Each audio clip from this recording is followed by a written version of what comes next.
எங்க இந்த பொண்ணு கஷ்டப்பட்டு மேக்ஸ் போட்டுட்டு இருந்தா, அப்பா அவங்க அம்மா ஹெலிகாப்டர்ல பறந்து வந்து இந்தாடி கால்குலேட்டர் ஏன் அவ்வளவு கஷ்டப்படுற அப்படின்னு கொடுத்துட்டு போறாங்க. சரி சாப்பிடலான்ட்டு உட்காந்தா ஃபுல்லா வெஜிடபிள்ஸா இருக்கு. வெஜிடபிள் வேணா கேக் கொஞ்சம் சாப்பிடலான்ட்டு எடுத்தா நீ அதெல்லாம் சாப்பிட கூடாது, வெஜிடபிள் தான் சாப்பிடணும் அப்படின்னு கொடுத்துட்டு போறாங்க. சரி விளையாடலான்ட்டு போனா அவங்க அம்மா ஸ்வைன்னு மேல தூக்கிட்டு போய் இப்ப பால் போடு அப்படின்னு மேல நிப்பாட்டிக்கிட்டு இருக்காங்க. அடுத்து கெமிஸ்ட்ரி லேப் போனா அங்கேயும் அவங்க அம்மா அந்த ஹெல்மெட்டை போட்டு வேலையை படுறீ, அப்படி ஏதாச்சும் ஆயிடுச்சுன்னா என்ன பண்றது அப்படின்னு ஹெல்மெட்டை போட்டு விடுறாங்க.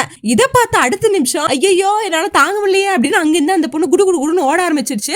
ஏன்னா எல்லா பக்கம் அவங்க அம்மா மட்டுமே இருக்காங்க. ஆனா அவங்க அம்மா அப்பையும் துரத்துக்கிட்டே இருக்காங்க விடாம.